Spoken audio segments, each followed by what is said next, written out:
السلام علیکم ورحمۃ اللہ وبرکاتہ۔ نحمدہ ونصلی علی رسولہ الکریم، اما بعد فاعوذ باللہ من الشیطان الرجیم، بسم اللہ الرحمن الرحیم۔ رب اشرح لی صدری ویسر لی امری واحلل عقدۃ من لسانی لیفقہوا قولی۔ اللہ تعالیٰ فرماتے ہیں مال مسیح ابن مریم، ماں نہیں تھے المسیح ابن مریم، مسیح ابن مریم، الا مگر رسول ہی، یعنی عیسیٰ علیہ السلام رب نہیں تھے، صرف رسول ہی تھے۔ قد تحقیق خلط گزر چکے، من قبلی ہی اس سے پہلے، رسول کئی رسول، و امہ اور ان کی ماں، یعنی عیسیٰ علیہ السلام کی ماں، صدیقۃ صدیقہ تھی۔ صدیقہ کے معنی راست باز تھی، ولیہ تھی، مومنہ تھی، عیسیٰ علیہ السلام پر ایمان لانے والی تھی، ان کی تصدیق کرنے والی تھی۔ وہ نبیہ یا صرف یا پیغمبر نہیں تھی جیسا کہ بنی اسرائیل دعویٰ کرتے ہیں، بلکہ اللہ تعالیٰ فرماتے ہیں کہ وہ صدیقہ تھی۔ کانا تھے دونوں، یاکلانی کھاتے، الطعام کھانا۔ اللہ تعالیٰ فرماتے ہیں کانا یاکلانی طعام، وہ دونوں کھانا کھاتے تھے۔ عیسیٰ علیہ السلام اور ان کی ماں دونوں کھانا کھاتے تھے، جو کہ ان کے الہ ہونے کی نفی اور بشریت ہونے کی دلیل ہے، کیونکہ جو رب ہوتا ہے وہ کھانے پینے کا محتاج نہیں ہوتا۔ انظر دیکھیے، کیفا کیسے، نبین ہم بیان کرتے ہیں، لاہم ان کے لیے، الایاتی نشانیاں۔ اللہ تعالیٰ فرماتے ہیں کہ ہم ان کے لیے کیسی کیسی نشانیاں بیان کرتے ہیں جو یہ ثابت کرتی ہیں کہ حضرت عیسیٰ علیہ السلام جو تھے رسول تھے۔ ثم پھر دیکھیے، ثم انظر، ثم پھر انظر دیکھیے، انا یؤفکون کیسے وہ الٹے پھرے جاتے ہیں، یعنی نشانیاں دیکھنے کے بعد، اللہ تعالیٰ کی آیات سننے کے بعد پھر وہ اس سے انکار کر دیتے ہیں۔ ثم انظر پھر دیکھیے، انا کیسے، یؤفکون وہ الٹے پھرے جاتے ہیں۔ قل اے نبی اب کہہ دیجئے، اتعبدون کیا تم عبادت کرتے ہو، من دون اللہ اللہ کے علاوہ،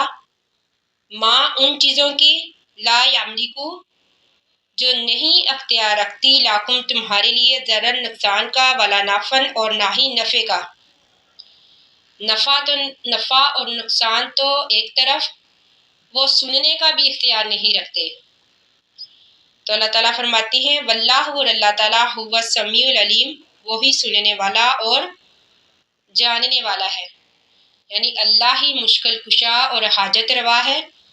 اللہ ہی ہر کسی کی سنتا ہے اور ہر کسی کو ان کی ضروریات کے مطابق عطا کرتا ہے۔ جن کو تم اللہ کو چھوڑ کر پکارتے ہو وہ تمہارے لیے کسی نفع اور نقصان کا اختیار نہیں رکھتے، بلکہ وہ اپنے لیے بھی نفع اور نقصان کا اختیار نہیں رکھتے۔ قل اے نبی اب کہہ دیجئے، یا اہل الکتابی اے اہل کتاب، لا تغلو نہ تم زیادتی کرو، فی دینکم اپنے دین میں، غیر الحق نہ حق، یعنی اتباع حق میں حد سے تجاوز نہ کرو۔ جن کی تعظیم کا اللہ تعالیٰ نے حکم دیا ہے، جن کی عزت کرنے کا اللہ نے حکم دیا ہے، ان میں زیادتی نہ کرو، یعنی ان کو نبوت کے مقام سے اٹھا کر الوہیت کے مقام پر نہ پہنچاؤ، جس طرح کہ انہوں نے حضرت عیسیٰ علیہ السلام کے ساتھ کیا۔ وَلَا تَتَّبِعُوا اور نہ تم پیروی کرو، احباء قوم ایسی قوم کی خواہشات کی، قد تحقیق ضلوا جو گمراہ ہو گئے، من قبل اس سے پہلے، وَأَضَلُّوا اور انہوں نے گمراہ کیا، کثیراً بہت زیادہ کو، وَضَلُّوا اور خود بھی وہ گمراہ ہو گئے، عن سواء السبیل سیدھی راہ سے۔ تو اللہ تعالیٰ فرماتے ہیں کہ ایسے لوگوں کے پیچھے مت لگو جنہوں نے نبی کو الہ بنا لیا، خود بھی گمراہ ہو گئے اور دوسروں کو بھی گمراہ کیا۔ لعن الذین لعنت کی گئی، الذین ان لوگوں پر، کفروا جنہوں نے کفر کیا، من بنی اسرائیل بنی اسرائیل میں سے، علی لسان داؤد حضرت داؤد علیہ السلام کی زبان سے، و عیسیٰ ابن مریم اور عیسیٰ ابن مریم کی زبان سے، ذالکہ یہ بما اس وجہ سے عصوا انہوں نے نافرمانی کی۔ تو اللہ تعالیٰ فرماتے ہیں کہ زبور میں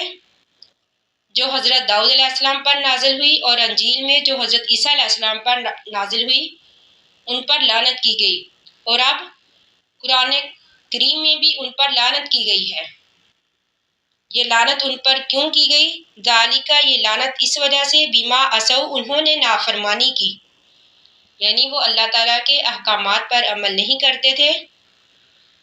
وَكَانُوا تھے وہ یعتدون حد سے گزرتے، یعنی دین میں حد سے گزر جاتے، دین میں بدعات ایجاد کر کے پھر ان میں تجاوز کرتے۔ کانو تھے وہ لا یتناہون نہیں وہ منع کرتے تھے، ان منکرن برائی سے، فعلوہ خود بھی کرتے تھے اس کو، یعنی دوسروں کو برائی سے منع نہیں کرتے تھے۔ گویا کہ برائی سے منع کرنا ایک بہت ہی اہم فریضہ ہے۔ جو کوئی برائی کو دیکھے اس کو نہ روکے تو ایسے لوگوں پر اللہ تعالیٰ نے لعنت کی ہے۔ جس طرح کہ حدیث میں ہے، نبی اکرم صلی اللہ علیہ وآلہ وسلم نے فرمایا کہ تم میں سے جو شخص برائی کو دیکھے اسے ہاتھ سے روکے، اگر وہ اس بات کی طاقت نہ رکھتا ہو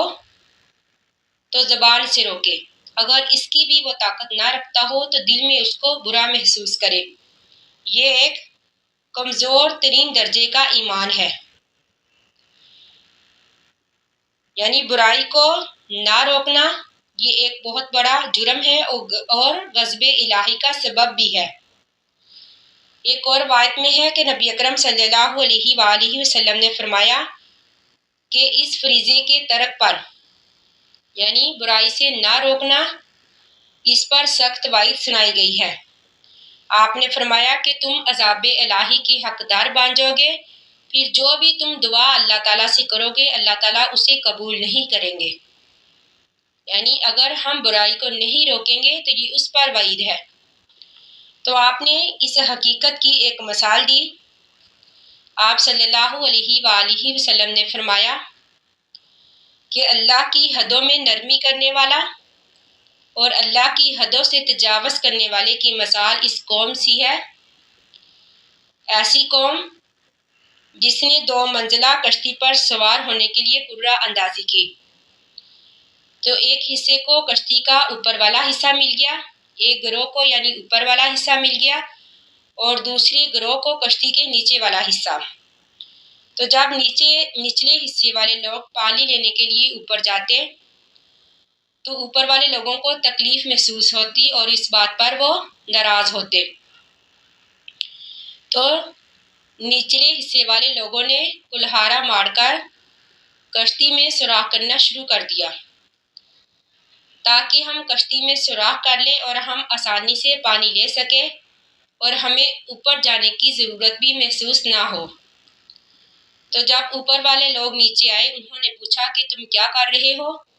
تو انہوں نے جواب دیا کہ ہم کشتی میں سوراخ کر رہے ہیں تاکہ ہم پانی لے لیں، تمہیں تکلیف بھی محسوس نہ ہو۔ تو آپ صلی اللہ علیہ وآلہ وسلم نے فرمایا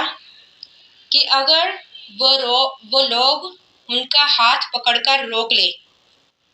یعنی ان کو منع کریں کہ سوراخ نہ کرے تو وہ خود بھی بچ جائیں گے اور انہیں بھی بچا لیں گے، لیکن اگر وہ انہیں ان کے حال پر چھوڑ دیں، ان کو منع نہ کریں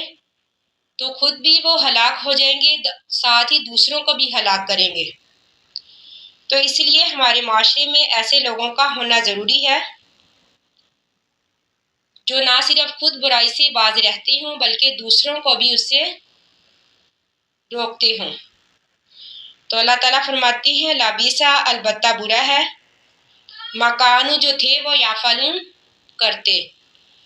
طرح آپ دیکھیں گے کثیرن بہت زیادہ کو منہم ان میں سے، یتولون وہ دوستی کرتے ہیں، الذین ان لوگوں سے کفروا جنہوں نے کفر کیا، لابیسا البتہ برا ہے، ما قدمت جو آگے بھیجا، لاہم انہوں نے، انفسہم اپنے نفسوں کے لیے، یعنی کافروں سے دوستی کرنے سے اللہ تعالیٰ نے منع فرمایا۔ ان یہ کہ ساخت اللہ ناراض ہو گیا اللہ تعالیٰ علیہم ان پر، یعنی جو انہوں نے اعمال کیے، جو انہوں نے اپنے لیے آگے اعمال کو بھیجا، تو اللہ تعالیٰ فرماتے ہیں کل قیامت والے دن اللہ تعالیٰ ان پر ناراض ہوگا ان کے اعمال کی وجہ سے، وافی العذاب اور عذاب میں ہوں وہ خالدون ہمیشہ رہیں گے، ولو کانوا اگر وہ ہوتے، یؤمنون ایمان لاتے باللہ اللہ پر، والنبی اور نبی پر، وما انزل اور جو نازل کیا گیا تھا علیہ ان کی طرف، متخذوہم اولیاء ما نہ اتخذوہم بناتے ان کو اولیاء دوست، یعنی اگر وہ اللہ پر ایمان لاتے، نبی پر ایمان لاتے اور اللہ کی اتاری ہوئی کتابوں پر ایمان لاتے اور کافروں کو دوست نہ بناتے، تو اللہ تعالیٰ فرماتی ہے یہ ان کے لیے بہتر ہوتا، ایسا کرنے پر